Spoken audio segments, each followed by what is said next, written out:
Mga kapatid, tayo'y tumayo. Ama naming Diyos, Yahuwah,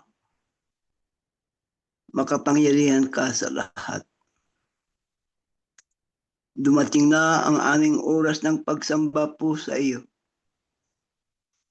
Iginayak namin ang aming bahay. Iginayak namin ang aming sarili. Na sana ikaw ay matuwa. Ikaw ay masiyahan. Ikaw ay mapuri ng aming mga kaluluwa. Ama, tatanggapin namin ang iyong mensahe. Inihingi namin samahan mo ang iyong anak na kakasangkapaning busis. Bigyan mo siya ng kapangyarihang galing po sa iyo. Matanggap namin ang iyong mensahe sa amin. Ito'y magpapalakas sa aming katawan. Ito ay magpapalakas sa aming pananampalataya. Kami lumakas at malusog. Naglilingkod po sa iyong banal na harapan. Patawad po sa aming nagawang pagkukulang at pagkakasala. Sana gawin mo kaming katapat-dapat.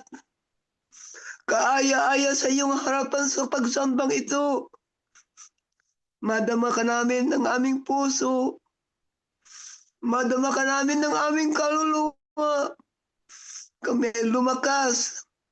Magpapatuloy sa aming landas hanggang sa aming kaligtasan. Pinahingin namin sa iyo patawad pa. Hinihingin namin sa iyo, Ama. Magalingan mo kami sa aming mga karamdaman. Ang ama sa amin ay nasa banig ng karamdaman. Yung iba ay nasa hospital. Panginoon naming Diyos, hinihingin namin ang iyong kawa. Iunat mo ang iyong mapagpalang kamay. Pagalingin mo kaming lahat, Ama. Ibangon mo kami. Kami makapaglingkod po sa iyo. Pagpalain mo rin ang aming sambahayan. Pagpalain mo, samahan mo ang aming mga anak. Pag sila'y nasa wala sa aming mga paningin. Ingatan mo sila sa magulong sanlibutan ito. Sana sila'y maitanyag.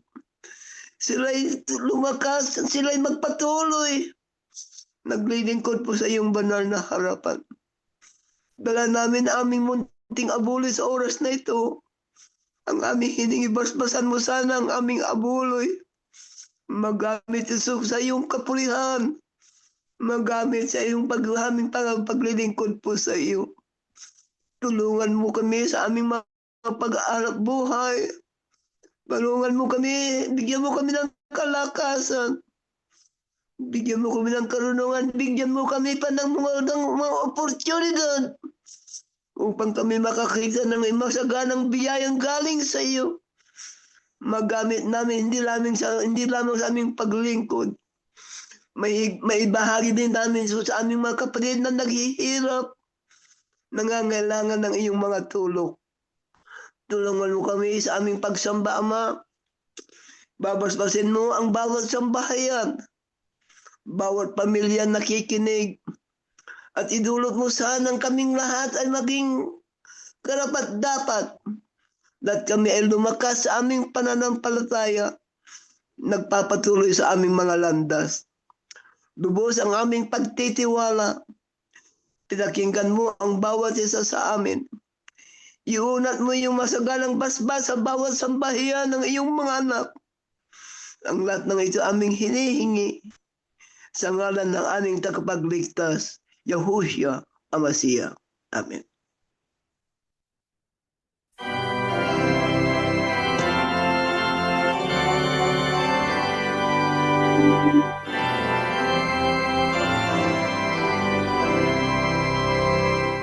Sa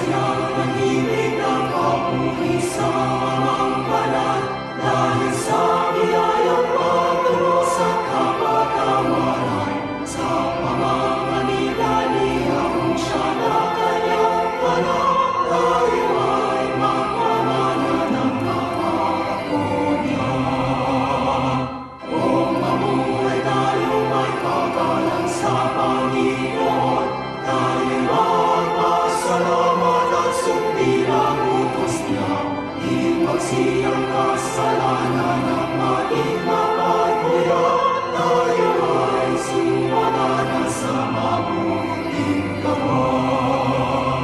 Ang alwalhatian ng Ama sa atin ay magliwanag,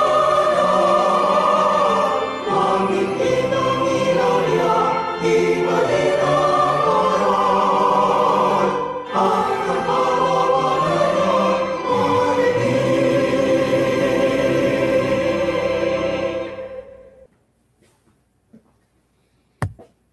Mga kapatid, tayo po ay mag-aaral ng mga salita ng Diyos na ito po ay mahalaga lalo na po sa ating panahon. Hindi maikakaila na sa panahon natin ay lalong naghihirap talaga ang buhay ng tao.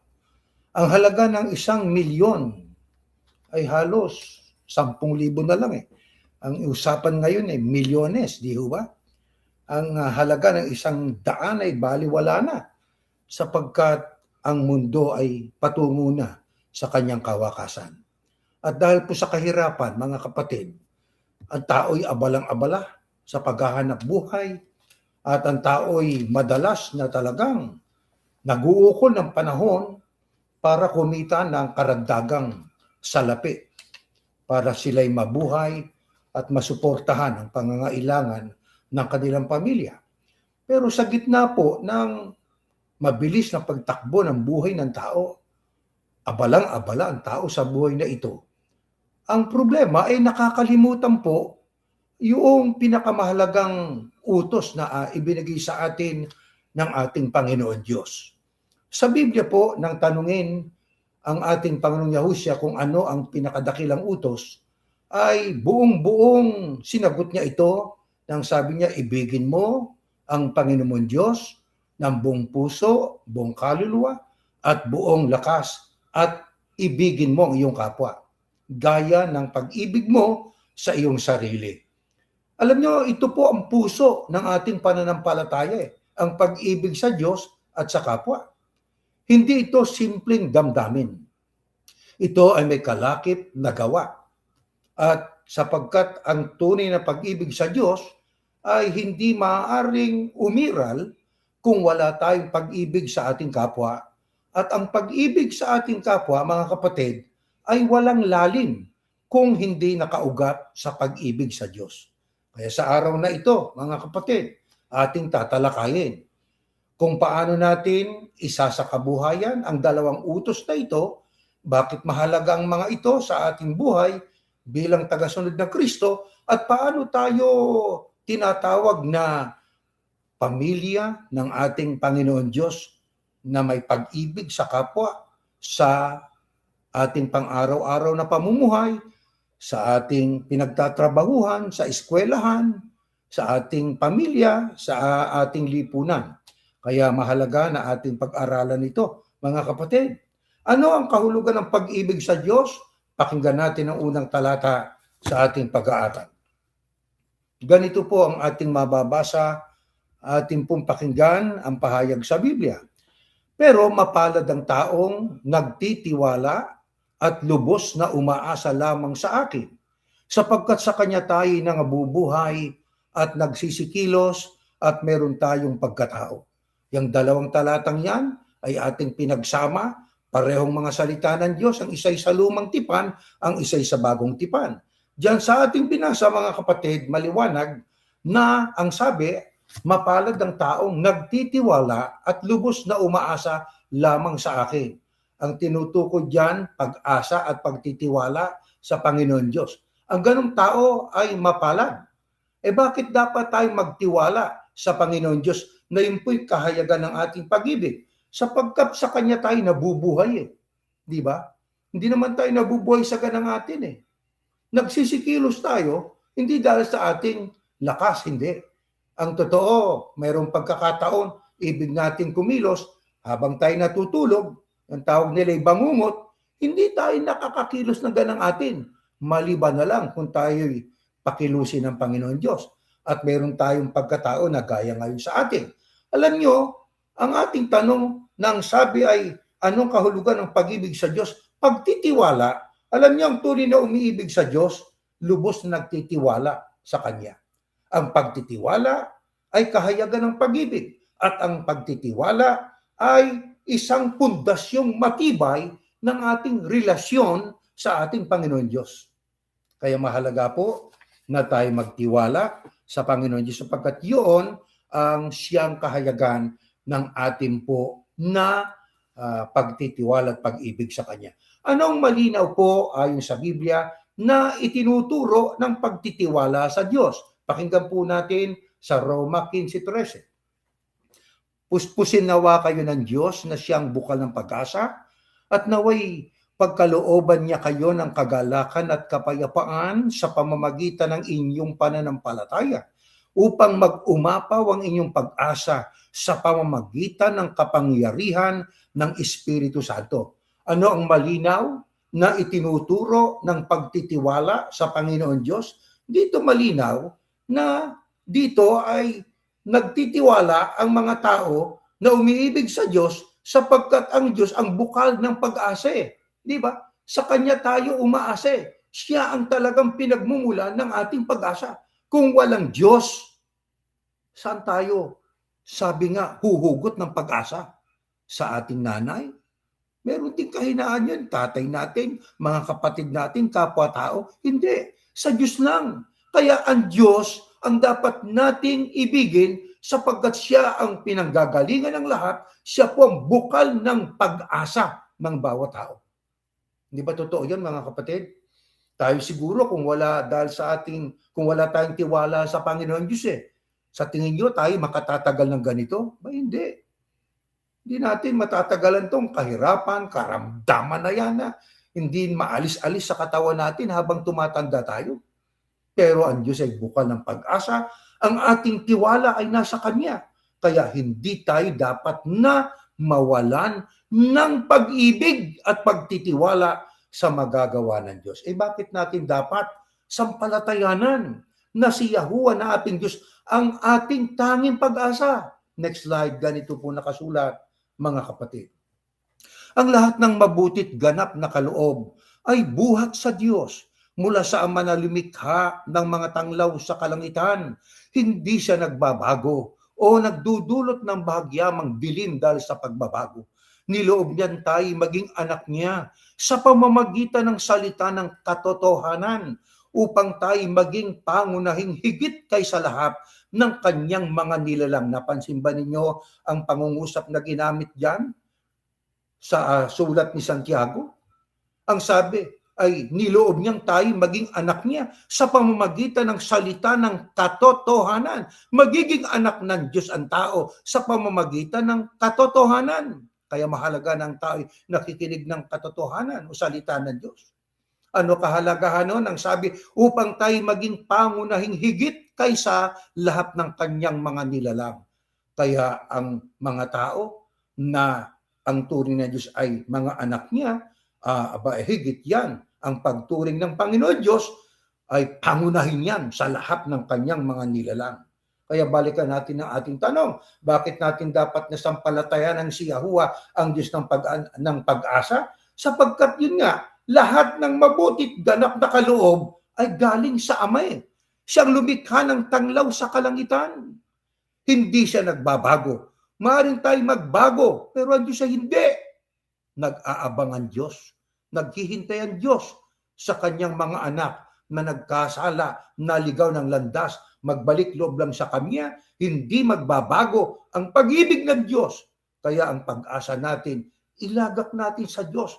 Ang dapat nating ibigin sa ibabaw ng lahat, ang ating Panginoon Diyos. Pero tandaan natin, hindi natin maiibig ang Diyos nang hindi natin iibigin ang ating kapwa, mga kapatid. Kailangan nating ibigin natin ang ating kapwa. Ang pagtitiwala sa Diyos, mahalaga, lalo sa panahong ito. Ang giyera sa Iran, lumalala. Mga kapatid, at unti-unting nagkakaroon ng koalisyon, nagsasama-sama ang mga bansa laban sa Amerika, laban sa lakas at kapangyarihan ng Israel. Alam naman natin na sa Biblia na darating ang panahon na ang Israel ay paliligiran ng mga bansa. na yan ang tanda na kapag ka naganap na po yan, ibig lang sabihin, bago maganap yan, ay darating muna ang ating inaasahan na rapture, sapagkat hindi papayag ang Diyos ng kanyang mga anak ng turing niya'y pangunahin, higit kaysa lahat ng kanyang mga nilalang, ay magdanas ng great tribulation, ng matinding kapigatihan. Hindi papayag ang Diyos. Paano pa po ayon sa Biblia na ating maipakikita sa Diyos ang ating pag-ibig sa Kanya bukod sa pagtitiwala na siyang ating pag-asa, sa Kanya nating inilalagak ang lahat ng ating problema? Ito, next slide, ganito nakasulat mga kapatid.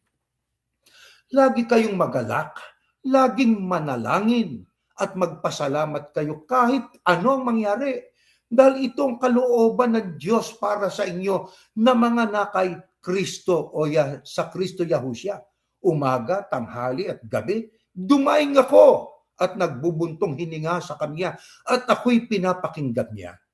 Ang ating unang binasa ay bagong tipan, ang huli ay lumang tipan. Pinagsama natin sapagkat relatibo ito. Ang ating tanong, paano pa ho natin maipakikita sa Diyos ang ating pag-ibig sa Kanya at pagtitiwala? Ang sabi ho dyan lagi kayong magalak. Laging manalangin. Kaya ang laging pananalangin, yan po ay kahayagan ng ating pag-ibig at pagtitiwala. Ang pag-asa natin ay sa Ama. Nagagawa po ba natin yon, mga mahal na kapatid?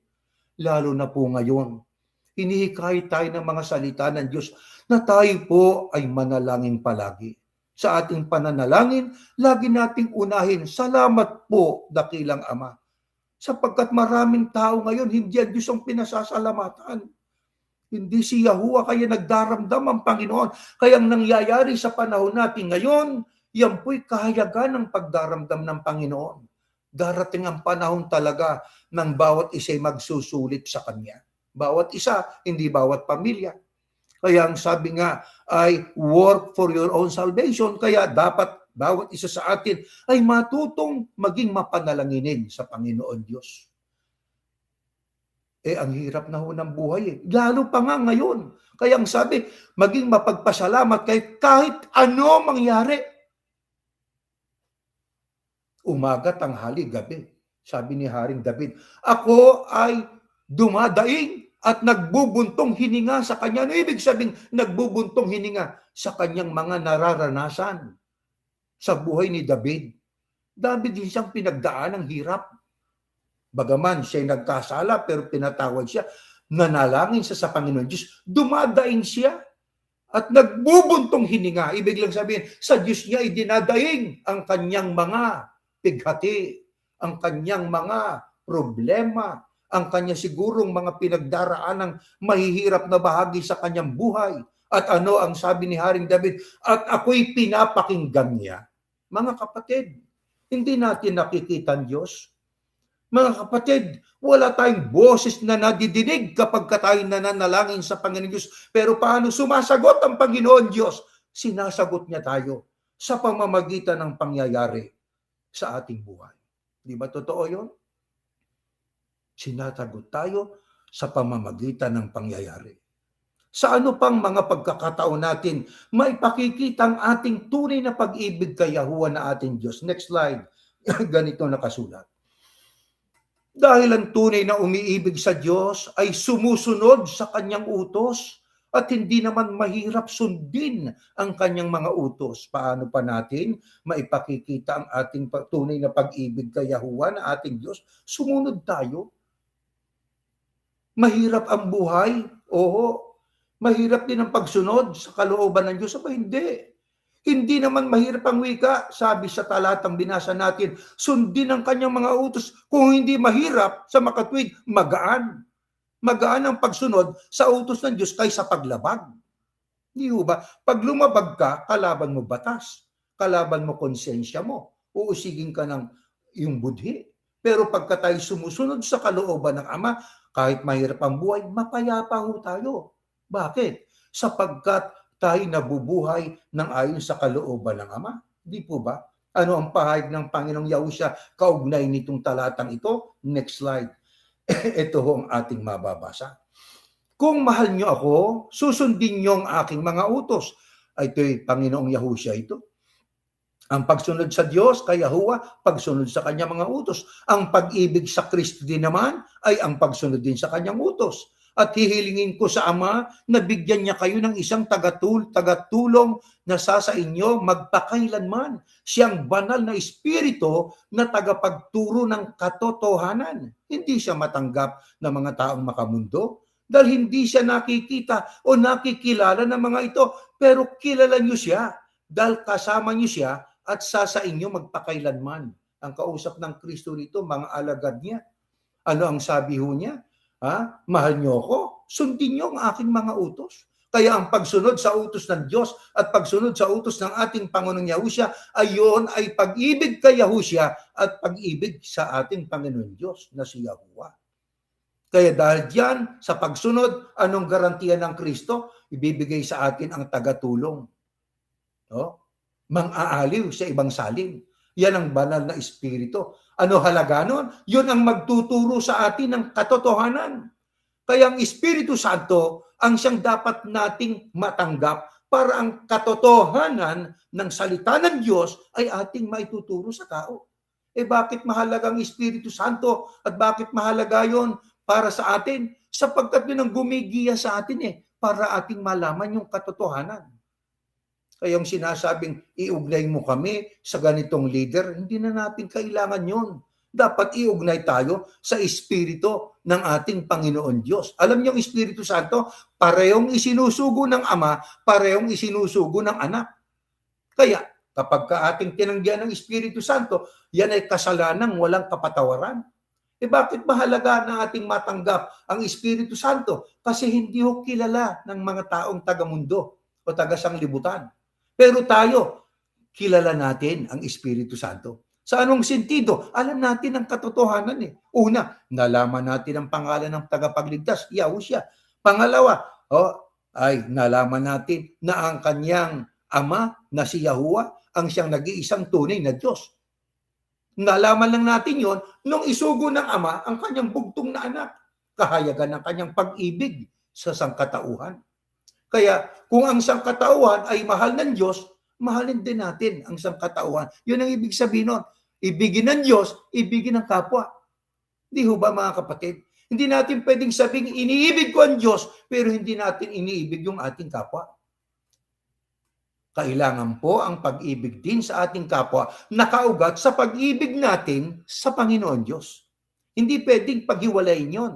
Mga kapatid, ay ibigin ko na lang ang Diyos. No, ang sabi ng Diyos, ibigin mo rin ang iyong kapwa sapagkat kung paano, ayon sa Biblia, pinakadakilang utos, ibigin ang Diyos. Pinakadakilang utos din, ibigin ang kapwa.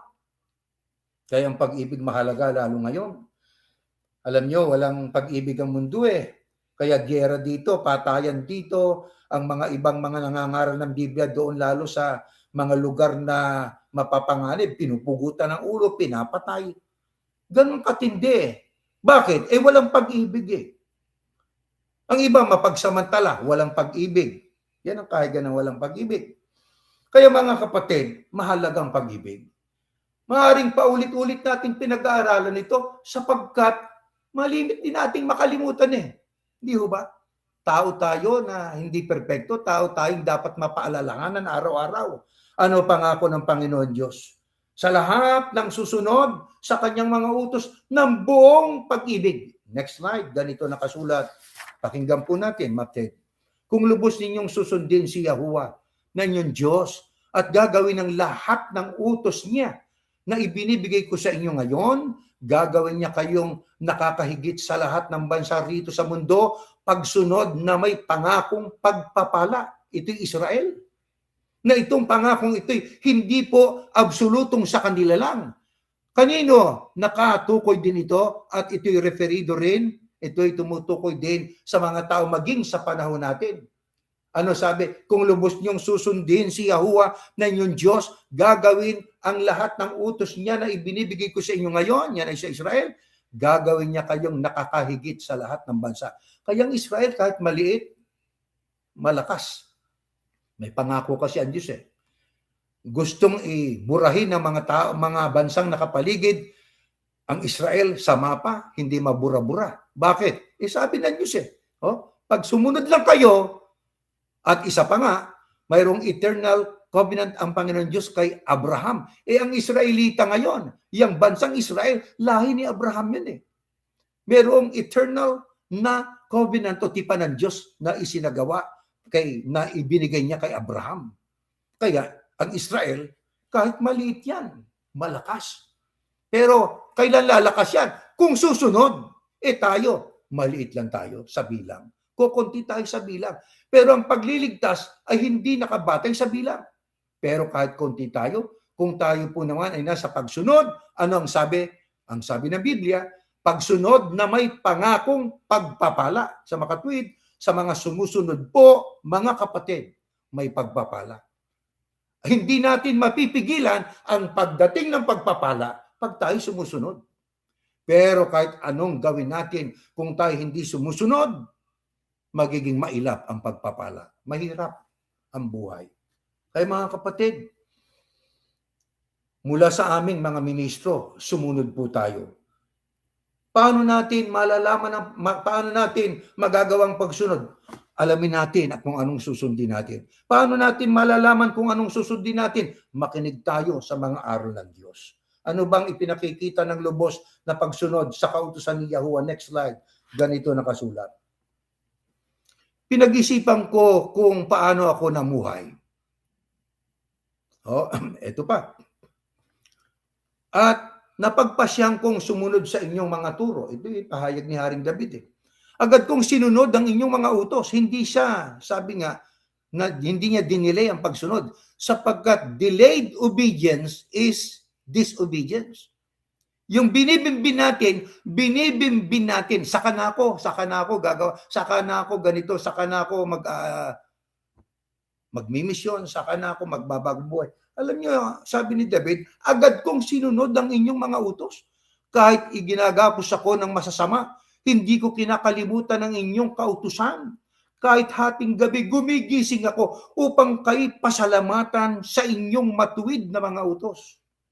Paano natin dapat na isagawang pagsunod? Kailangan po ay una, sumunod tayo dapat alam natin na ang ating sinusunod ay ang ating Diyos. Di ba? Dahil sa kung ikay sunod ng sunod, nang akala mo ay Diyos pa rin ang sinusunod mo, yung pala kung ano na yung gusto ng leader ng relihiyon na kinabibilangan mo ang sinusunod ninyo, bakit? Hindi kasi nakikinig, hindi nagsisiyasat Di ba? Kaya kailangan nating matyak. Katulad ni Haring David, talagang sumunod siya ng may buong kahandaan, buong sigasig, ng kahit ginagapos ako ng masama, hindi ko ang wika, kinakalimutan ng inyong kautusan. Kahit hating gabi, gumigising ako upang pasalamatan kayo. Mga kapatid, may pagkakataong ganun tayo, di ba? Hindi tayo makatulog. Hating gabi, madaling araw.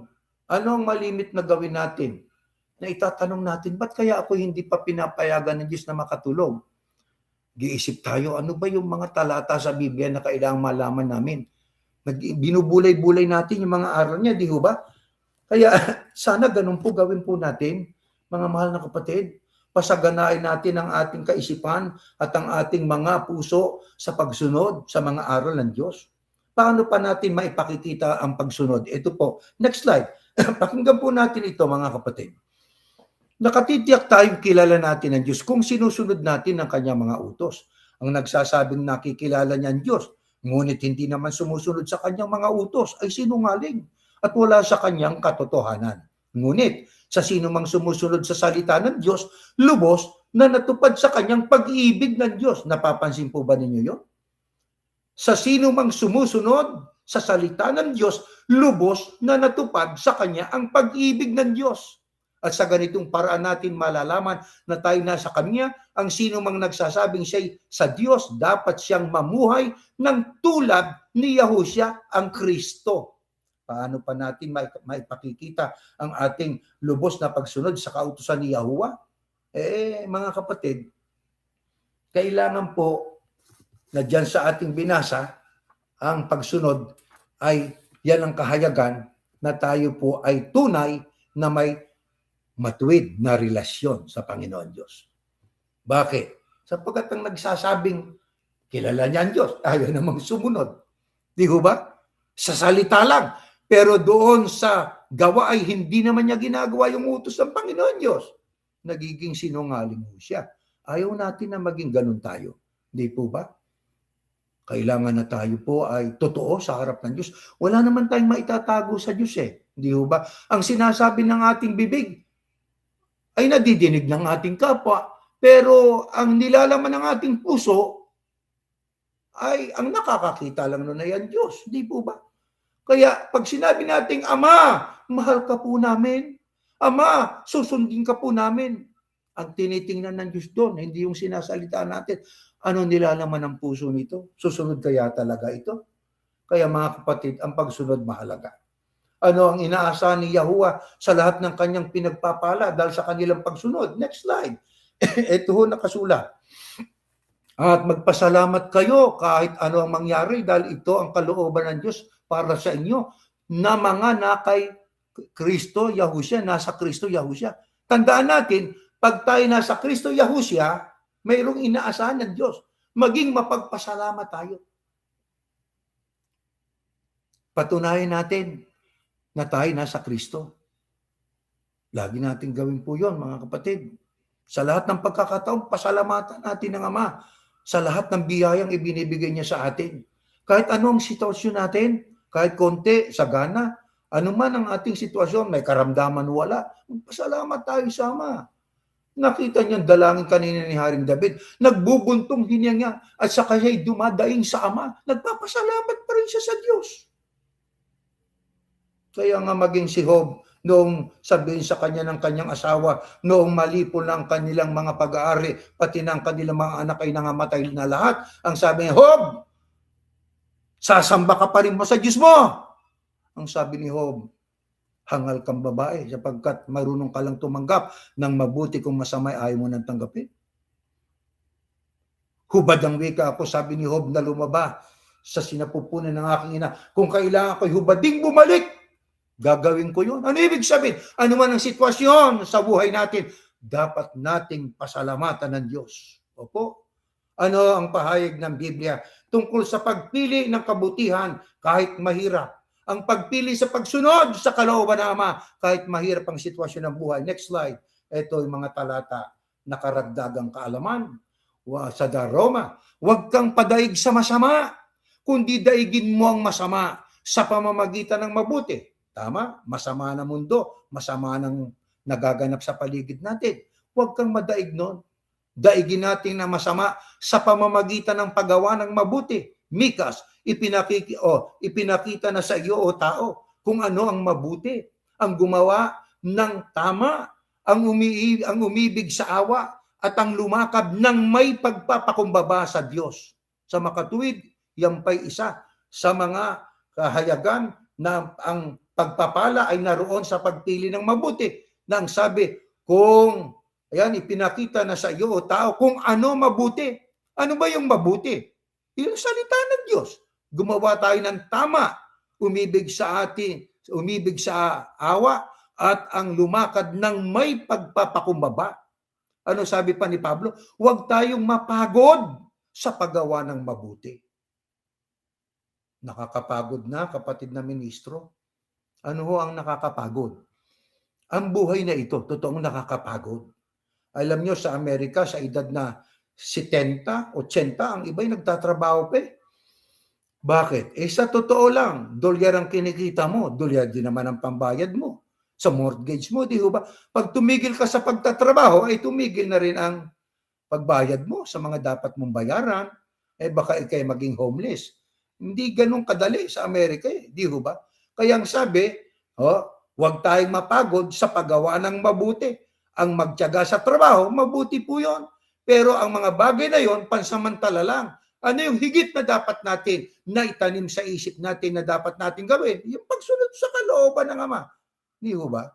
Pagsamba, pagbabagong buhay, pagtulong sa kapwang nangangailangan.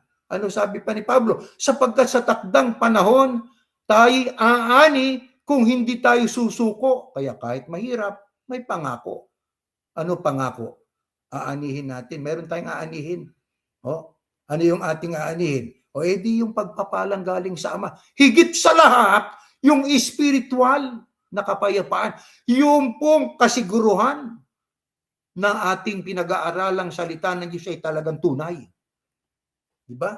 Sapagkat yung makaalam tayo, iba yung knowledge sa wisdom eh.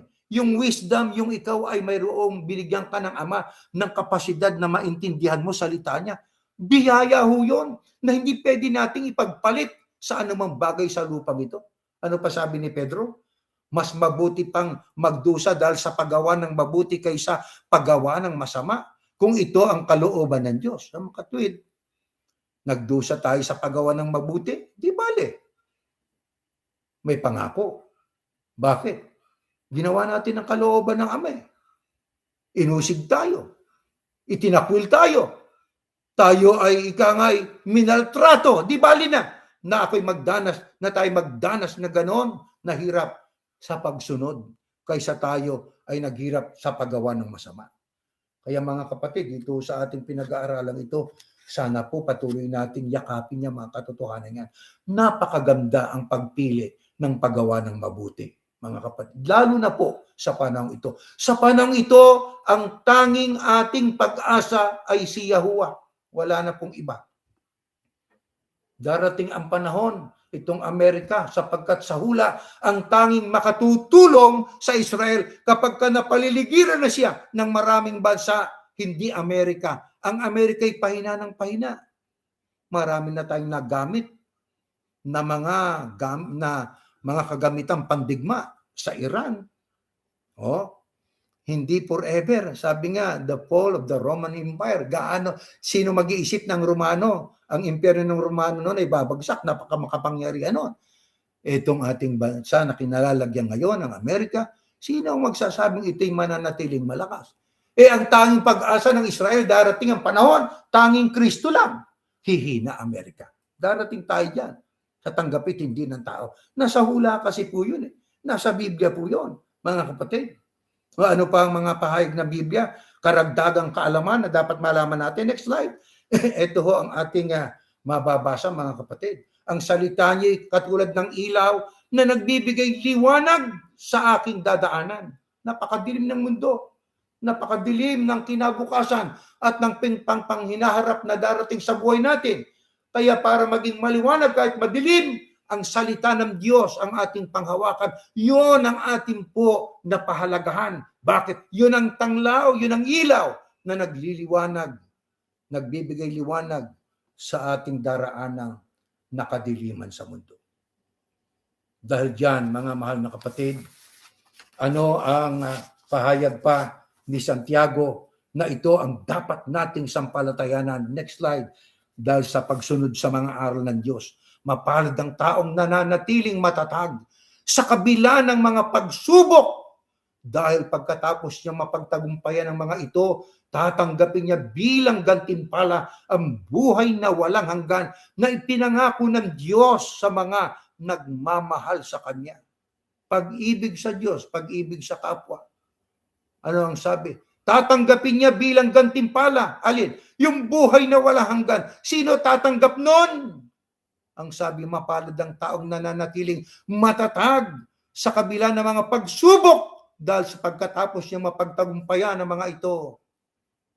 Tatanggapin natin ang buhay na walang hanggan. Kanino ipinangako ng Diyos yun?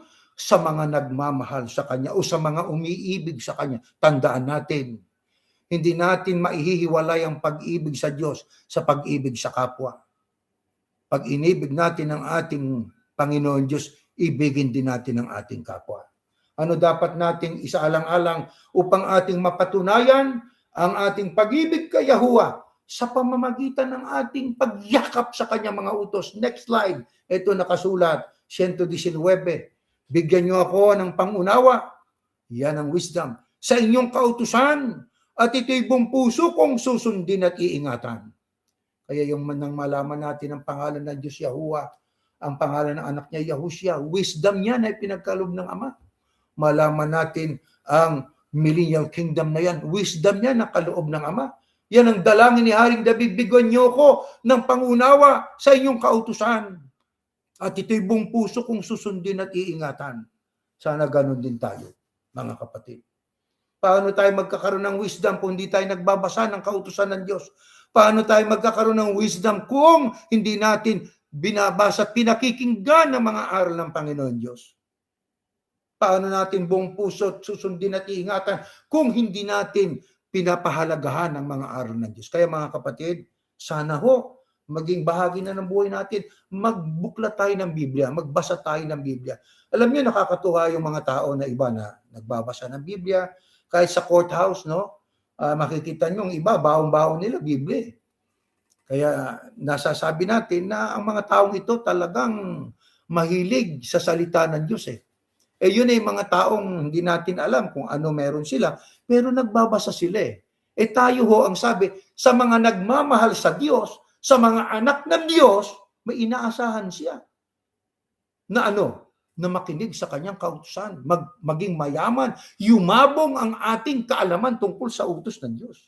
Sana ganun ang gawin natin, magbasa tayo, mag-research po tayo mga kapatid. At pagka mayroon kayo na i-research, gusto niyong ating talakayin sa podcast o kaya sa mga pagsamba, pwede niyong ipadala sa amin yan, mga kapatid. Kaya ano ang idinalangin ni David noon? Upang kanyang lubos na masunod ng tama, masunod ng tama ang kautusan ng Ama. Next slide, ito nakasulat. Tulungang maunawaan iyong mga kautusan, iyong kahangahangang gawa, lubos kong pag-aralan. Parang patula, kaya tulungang maunawaan. Yan din ang ating sabihin sa Ama, ang kautusan, mga kahanga-hanga niyang gawa, lubos sana nating pag-aralan. Kaya yan, lubos kong pag-aaralan. Mag-aaral tayo ng Biblia. Ano pa sabi ni Solomon? Pinakamahalaga sa lahat na ang karunungan at pangunawa. Sikapin mong magkaroon ito kahit na maubos pa ang lahat ng kayamanan mo. Ang kayamanan ay mahalaga, lalo ngayon.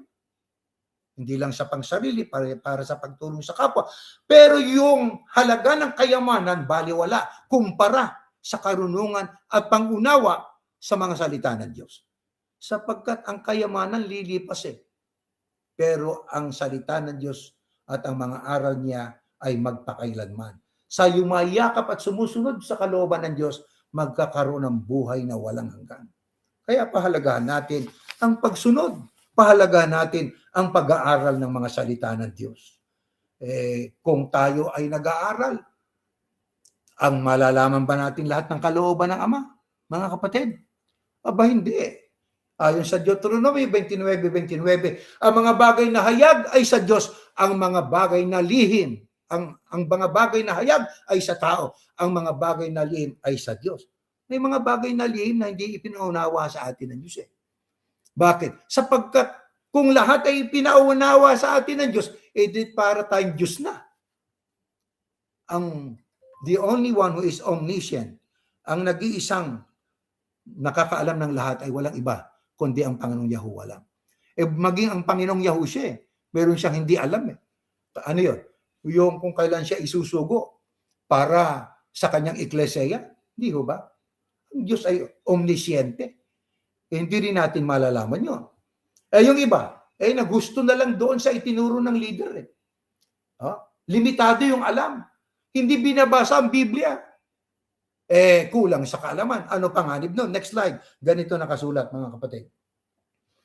Napapahamak ang aking mga mamamayan dahil kulang ang kaalaman nila tungkol sa akin. Tungkol sa akin. Kulang ang kaalaman. Kaya, mga kapatid, ang iba, nagmamaster pa sa iba't ibang larangan ng karunungan at propesyon, pero pagdating sa salita ng Diyos, wala siyang alam. Kung may alamang kulang-kulang. Ang sabi ng Biblia, kahit kabilang ka pa sa bahay ng Diyos, napapahamak, ang sabi, napapahamak ang aking mga mamamayan dahil sa kulang ang kaalaman nila tungkol sa akin. Kaya anong katumbas niyan? Dapat sumagana kaalaman natin tungkol sa Diyos. Paano sasagana yun? Magbasa. Di ba? Sabi nga, learn to read and read to learn. Matuto kang magbasa at matututo ka sa iyong pagbabasa. Kaya magbasa tayo, mga kapatid, ng Biblia. May mahirap na mga talata ho. Di wag natin bigyan ng pakahulugan.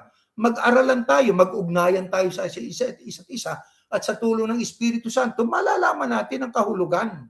Hindi po ba mga kapatid? Ano kaugnayan ng ating pag-ibig sa kapwa sa pag-ibig natin sa Diyos? Next slide. Ito nakasulat. Ayan, ang nagsasabing iniibig ko ang Diyos, subalit napupot naman sa kanyang kapatid, sinungaling. Kung ang kapatid na kanyang nakikita hindi niya magawang ibigin, paano niya maiibig ang Diyos na hindi niya nakikita? Ito ang utos na ibinigay sa atin ng Kristo. Ang umibig sa Diyos ay dapat ding umibig sa kanyang mga kapatid. Ano ba yung mga kapatid natin? Kapwa-tao natin yon. Ano ang ating tanong? Ano kaugnayan ng ating pag-ibig sa ating kapwa sa pag-ibig natin sa Diyos? Yung pong pag-ibig sa kapwa, kahayagan ng pag-ibig natin sa Diyos. Sapagkat hindi natin maibig-ibig ang ating kapwa, ang ating kapatid na nakikita natin, paano natin masasabing iniibig natin ang Diyos? Hindi natin nakikita ang Diyos. Kaya yung katibayang ating iniibig ang ating kapatid, ang ating kapwa, kahayagan ng ating pag-ibig sa Diyos. Hindi natin pwedeng dayain ng Diyos, mga kapatid. Ano tawag ng Biblia doon sa nagsasabing umiibig sa Diyos pero hindi maibig-ibig yung kanyang kapwa? Sinungaling. Saan ang bahagi ng mga sinungaling? Alam natin. Sa dagat-dagatang apoy. Kaya nang tanungin si Yahushua kung anong pinakamahalagang utos, dalawa ang utos na kanyang isinagot. Eto, next slide. Ganitong ating mababasa, mga kapatid. Guro, alin po ang pinakamahalagang utos sa kautusan? Tanong niya. Sumagot si Yahushua, ibigin mo ang Panginoon Diyos ng buong puso mo, buong kaluluwa mo at buong pag-iisip mo. Ito ang pinakamahalagang utos. Ito naman ang pangalawa. Ibigin mo ang iyong kapwa gaya ng pag-ibig mo sa iyong sarili. Sa dalawang utos na ito ay nakasalalay ang buong kautusan ni Moises at ang katuruan ng mga propeta. Isipin ninyo, ang mga kautusan ni Moises at ang katuruan ng mga propeta, yung tanak na uwi sa dalawa na pinakamahalagang utos, ang pag-ibig sa Panginoon Diyos at pag-ibig sa ating kapwa. Kaya ang pag-ibig sa kapwa mahalaga. Pero paano ang pag-ibig sa kapwa? Gaya ng pag-ibig sa ating Diyos na makapangyarihan sa lahat. Pag-ibig na galing sa puso. Pag-ibig hindi lang sa salita. Kaya ibigin natin ang ating kapwa at sa ganung paraan, mga kapatid, ang Diyos ay magagalak sa atin. Paano ipinakita ang pag-ibig sa kapwa? Paano natin maipakikita yon sa ating kapwa? Next slide. Ganito ho ang ating mababasa. Sa Galatia, tulungan ninyong isa't isa sa mga problema. At sa ganitong paraan, matutupad din yung utos ng Kristo. Tulungan natin, may problema. Kaya nating tulungan natin. May problema, hindi man natin matulungan sa material, sa mga pagpapayo. Ano pa? Tandaan nyo ito, mga minamahal kong kapatid. Dapat maging handa kayo sa pakikinig. Dahan-dahan sa pananalita, huwag agad magagalit. Kaya mga kapatid, iyan pa rin yan mo. Pag-ibig sa kapatid, pagtulong sa ating kapwa-tao, dapat maging handa sa pakikinig. Sa daing ng ating kapwa, dahan-dahan naman sa pananalita. Huwag agad tayong magagalit. Ano pa? Sa halip, maging mabait kayo at maawain sa isa't isa. Maging mabait tayo sa isa't isa. Maging maawain tayo sa isa't isa. At magpatawad kayo sa isa't isa gaya ng pagpapatawad ng Diyos sa inyo dahil sa Kristo. Kaya kung nagkasala, magpatawaran. Paanong pagpapatawaran yun? Tama. Ano pa? Magpasensyahan kayo sa isa't isa at magpatawaran kayo kung may hinanakit kayo kanino man dahil pinatawad din kayo ng Panginoon. Yan ang mga talata sa Biblia ang ating binasa para patunayan ang ating po na pag-ibig sa ating kapwa. Ang pag-ibig sa ating kapwa po, pagtulong sa nangangailangan, pakikinig sa mga kanilang mga dinadanas na problema sa buhay, pagpapatawad sa mga nagkasala sa atin, paggalang sa opinyon ng ating kapwa-tao. Huwag yung ipipilit natin yung ating gusto, mga kapatid. Sinong halimbawa po, mga kapatid, ng tunay na pag-ibig sa kanyang kapwa? Next slide. Ganito po ang ating mababasa. Ito ho. Ito ay wag na nating basahin yan. We will not just read that. We already have read some of the verses. Let's go to Lucas. Ito po ang ating mababasa. Sumagot ang lalaki, mahalin mo ang Panginoon Diyos ng buong puso, ng buong kaluluwa, buong lakas, at ng buong pag-iisip. At mahalin mo ang iyong kapwa tulad ng pagmamahal mo sa iyong sarili. Ito ay tungkol sa isang taong nagtanong sa Kristo na ito po ay tungkol sa ano dapat kong gawin para ako'y maging dapat. Alam mong kautusan, di ba? Sagot ng lalaki. Ano ba utos? Sabi ng Kristo sa kanya. Sabi ng lalaki, mahalin mo ang Panginoon mo Diyos. Kaya alam niya, ang tama. Ngayon, tama anong sagot ng Kristo? Tama sagot mo. Sabi ni Yahushua, gawin mo yan at magkakaroon ka ng buhay na walang hanggan. Pero ayaw mapahiya ng tagapagturo. Kaya nagtanong ulit siya, at sino naman po ang kapwa ko? Sabi nitong tagapagturo, yung taong kausap ng Kristo dyan sa talatang niya. Ang sabi niya, gawin mo yan. Ano yun? Yung pag-ibig sa iyong kapwa at magkakaroon ka ng buhay na walang hanggan. Ngayon, bilang sagot ng Kristo sa kanya, kasi ang sabi niya, sino dapat po, paano yung pag-ibig sa kapwa? Ang sabi diyan sino naman po yung kapwa ko? Ang sagot ng Kristo sa talinghaga. Ano ang ginawa ng Kristo? Ayan, ang sagot niya ay nagkwento ng Kristo, isang talinghaga. May isang taong pupunta sa Jericho, galing sa Jerusalem. Habang naglalakad siya, hinarang siya ng mga tulisan. Kinuha nila ang mga dala niya, pati ang suot niya. Binugbog niya siya at iniwang halos patay na sa tabi ng daan. Nagkataong dumaan doon ang isang pare. Nang makita niya ang taong nakahandusay, lumihis siya at nagpatuloy sa kanyang paglalakad.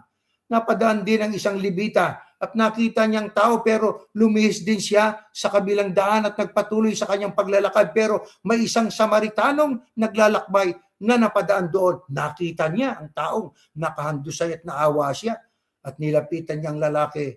Hinugasan ng alak ang sugat, binuhusan ng langis at saka binandahan. Pagkatapos, isinakay niya ang tao sa sasakyan niyang hayop, dinala sa bahay panuluyan at inalagaan doon. Kinabukasan, binigyan ng Samaritano ng pera ang may-ari ng bahay panuluyan at sinabi, alagaan mo siya at kung kulang pa yan, sa magagastos mo ay babayaran kita pagbalik ko. Nagtanong ngayon si Yahushua sa tagapagturo ng kautusan, sa palagay mo sino ang sa tatlong ito ang nagpakita na siyang tunay na kapwa-tao ng biktima ng mga tulisan? Sumagot siya, ang tao pong nagpakita ng awa sa kanya. Sinabi sa kanya ni Yahushua, lumakad ka at ganun din ang gawin mo. Nung itong tagapagturo ay nagtanong sa Kristo, sino yung aking kapwa na dapat kong ibigin? Ang sabi ng Kristo, paano ang pag-ibig ko sa kapwa ko? Ayun, nagsalaysay siya, nagkwento siya sa tungkol sa isang taong galing doon sa Jericho, papunta ng Jericho, nagaling sa Jerusalem, na habang siya nasa daan ay sinugod siya at hinarang ng mga tulisan. Dumaan, binugbog siya, pinahirapan siya. Nakahandusay siya. Dumaan yung Levita at saka yung pare, di ba? Saserdote, binaliwala. Pero nang dumaan itong isang Samaritano, taga-ibang lugar, abay naawa, tinulungan, nilingap yung kanyang kapwa. Kaya ang ating kapwa, hindi yung kapitbahay lang natin. Ang ating kapwa, kahit taga-ibang bayan, ano man ang wika po, kung siya po ay tao na nangangailangan, tulungan natin. Kaya mga kapatid, mahirap ba itong gawin? Hindi. Marami na tayong natutulungan, mga kapatid. Bilang personal o individual, nakakatulong tayo, di ba? Bilang grupo natin, nakakatulong yung ating foundation sa ating kapwa. Nakatulong tayo. Sapagkat sa gawa, sabi nga dito sa ng ating Panginoong Yahushua, sa tagapagturo na tanong ng tanong sa kanya, sabi niya, sino sa tatlong ito? Levita, pare, at saka yung Samaritano, ang nagpakita ng tunay na kapwa-tao ng biktima ng mga tulisan. Ang sagot ng tagapagturo, yung pong nagpakita ng awa. Makatuwid tayo bilang mga alagad ng ating Panginoong Yahushua, pagka tayo nagpakita ng awa, sa gawa, hindi lang sa salita, tayo po ang katulad ng Samaritano. Kaya hindi nag-iisang mabuting Samaritano. Napakaraming mga Samaritano sa panahon natin ngayon. Mga kapatid, yung pagtulong sa ating kakapatid, pagtulong sa kapwa natin, kahayagan na tayo po ay mga katulad din ng Samaritanos sa kwento ng ating Panginoong Yahushua. Ngayon, mga kapatid, sa pagpuna ng mali ng ating kapwa, masama po ba yun? Aba, hindi. Ang pagpuna ay pagtulong, kahayagan ng pag-ibig.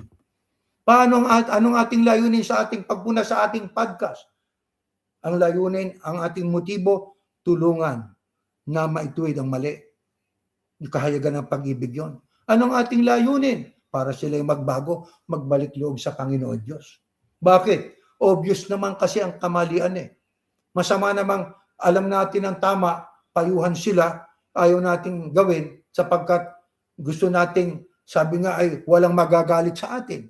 Di baling tayo po, sabi nga ay magalit sa atin ang kapwa natin, mapayuhan lang natin sila. Huwag naman sila sanang magalit sapagkat ang pagpapayo ay pagmamalasakit. Ang pagpapayo ay kahayagan ng pag-ibig. Kaysa doon sa ngiti ng ngiti na kasama mo, pero gumagawa ka na ng mali, hindi ka man lang sinasawayan, hindi ka man lang pinapayuhan.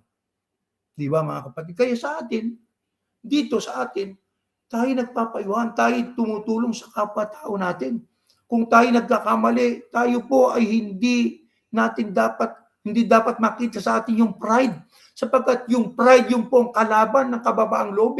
Hindi tayo makasusunod kung tayo punong-puno ng pride. Magbago tayo. Magpakumbaba. Ang Kristo, hinugasan ang mga paan ng mga alagad. Ano yun? Kahayagan ng kababaang loob. Kaya ang sabi ng Kristo, kababaang loob ang dapat makita din sa inyo. Bakit mahalaga ang kababaang loob? Kahayagan ng pag-ibig yun sa kapwa Pagtulong sa kapwa. At bakit mahalaga ang pag-ibig at pagtulong sa kapwa? Next slide, ito ho, ang nakasulat mga kapatid. Ayan, nabasa na po natin yan. Magkakaroon ng buhay na walang hanggan sa Galacia. Sapagkat ang buod ng buong kautusan ay nasa isang utos, mahalin mo ang iyong kapwa gaya ng iyong sarili. Kaya mga kapatid, ang ating pagmamahal sa ating kapwa ay gaya ng pagmamahal natin sa ating sarili. Paano natin minamahal ang ating sarili? Pag taglamig, gumagamit tayo ng kumot, ng makapal na, sabi nga ay panloob na damit natin para wag tayong magkasakit. Ganon din ang ating kapwa. Marami tayong nakikita dyan, mga pulubi. Nagagawa mo natin sila, abutan man lang kahit konti. Tulungan natin kahit na sila po ay, sabi nga kung ano man saan nila gagamitin yon. Tulungan natin sila. Bahala na sila kung sila nila dadalhin yun. O kaya ay pagkain, bigyan natin sila. Ganon ang Panginoon Diyos Ang Diyos ay pag-ibig. At mismo ang kanyang nag-iisang anak ay isinugo niya alang-alang sa atin. Kaya dapat ay makita rin sa atin. Sapagkat tayo nilikha sa larawan ng Diyos, ibig sabihin, mga kapatid, tayo representasyon ng Diyos. Nilikha tayo, mahal ng Diyos ang tao. Kaya kung paano tayo ay nilikha ng Diyos at ang ating kapwa-tao ay nilikha rin ng Panginoon Diyos, mahal niya ang lahat ng tao sa buong mundo. Ano man ang lahi, ano man ang kanilang lingwahe, mga kapatid, mahal ng Diyos. Sabi nga, for God so loved the world, di ba? Mahal niya ang lahat ng tao Kaya kahit saan ka, sa pamamagitan ng mga salita ng Diyos, pag sumunod tayo sa araw niya, idinaragdag ka ng Panginoon Diyos doon sa ekleseya ng kanyang anak.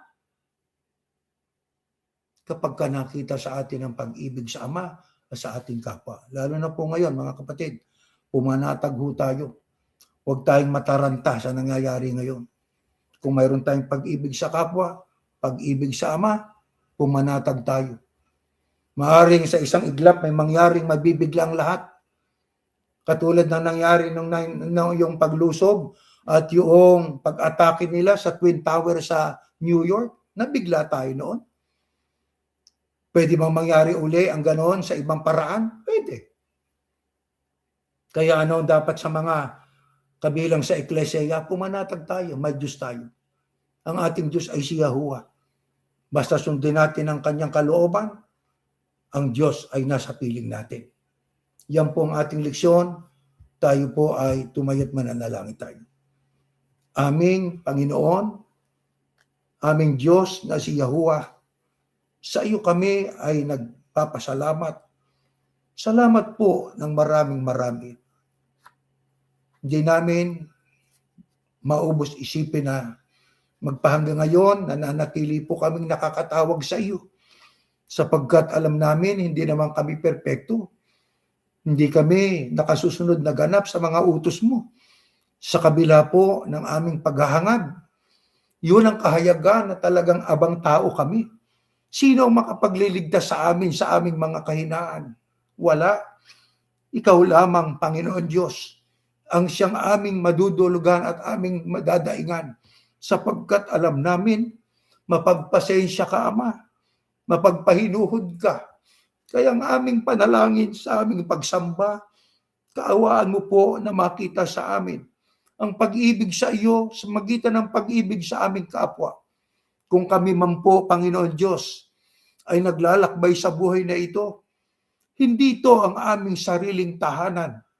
Ang aming pong inaasahan ay ang pagsusugo mo sa iyong bugtong na anak sa alapaap para sa kanyang ekleseya. Yun ang aming pinakahangad. Kaya, Panginoon, kung kami may naghahanap buhay, nagpapagal, huwag naming ubusin doon ang aming panahon. Magukol kami ng panahon sa pag-aaral ng iyong mga salita at pagkalooban mo sa anak kami, Panginoon, ng karunungan at pagkaunawa upang masunod namin kung ano ang tama na sa iyong mga salita. Napakaraming tao ang nangangailangan sa buhay na ito. Ang iba sa kanila ay mga kapatid namin sa pananampalataya. Ama, Yahuwah na nasa langit, mahabag ka po sa kanila. Kung hindi man namin sila natutulungan palagi, pakigawa niyo po sana ng paraan para sila po ay makaahon sa kahirapan, sa mga karamdaman, at nang isa ganon, sama-sama pa rin kami sasamba sa iyo, pupuri sa iyo, hanggang sa huling sandali ng aming buhay. Napakagulo na ng mundo, nakaamba ang panganib na malaki. Malaki sapagkat ito, Panginoon, na hindi pangkaraniwan na digmaang pwedeng mangyari. Ang aming panalangin sa iyo palagi, dadaing kami sa iyo, lalapit kami sa iyo. Ikaw sana, Ama, ay nakahandang makinig sa aming mga pagsumbong, sa aming mga buntong hiningang dinadaing sa iyo. Marami ang malimit sa amin dumarating ang mga iba't ibang problema, ang iba't ibang mga sakit. Panginoon, nasasaktan na rin kami. Pag nakikita namin ang aming mga sarili, pag nakikita namin ang aming mga mahal sa buhay, ang aming mga ibang kapatid, pag nababalitaan namin ang kahirapang nararanasan nila, Aman Diyos, ang amin lamang panalangin, huwag mo kaming bibitawan, Ama. Patuloy mo sana kaming gabayan hanggang sa amin pong matanggap ang pag-asa namin na yun ang aming kaligtasan sa araw po ng amin po na pagsalubong sa iyong bugtong na anak. Ama, ipinapanalangin namin ang buong sangkatauhan, ang mga leader ng mga bansa. Panginoon, napakagulo na. Aming inihiling na sana magkaroon pa ng kapayapaan para patuloy pang maipahayag ang mga salita mo sa sangkatauhan. Mapuno sana kami ng kaalaman na galing sa inyo at itong aming maibuhay habang kami po'y naglalakbay. Salamat po ng marami sa iyo. Ang lahat ay dalangin namin sa pangalan po ng iyong anak, ang Panginoong Yahushua HaMashiach. Amen.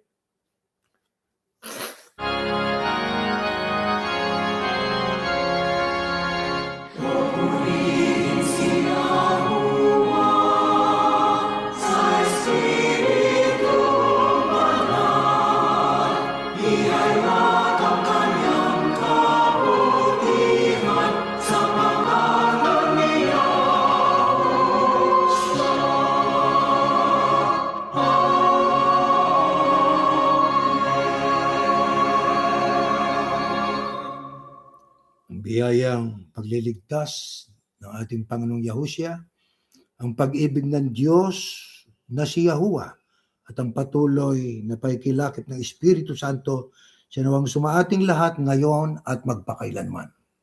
Amen. Mga mahal na kapatid, meron po tayong mga tagubilin po. Kung gusto nyong mag-abuloy, you can give your offerings using the QR link or website on the title page. At yun nga, sa ating panalangin po, isama lagi natin leader ng mga bansa. Napakagulo na ho eh. Magbasa kayo sa mga nangyayari. Mag-update kayo sa mga current events. Makikita ninyo kung gaano nakapanganib ang daigdig na ating kinalalagyan. Kaya ang ating tanging magagawa ho ay panalangin sila sa Ama. Sana'y magkaroon pa ng kapayapaan. Ano man ang dumating sa buhay na ito, tayong mga alagad, Panginoong Yahushua at ng Panginoong Yahuwah, pumirmi tayo na sa pag-aaral ng salita ng Diyos, datnan tayo na pinag-aaralan natin, sinusunod natin ang mga utos niya upang nang sa ganon tayo po ay kalugdan ng Ama at tayo naman po ay magkamit ng tunay na kapahingahan, yung pagtatamo ng buhay na walang hanggan. Hanggang diyan po tayo natatapos na natin.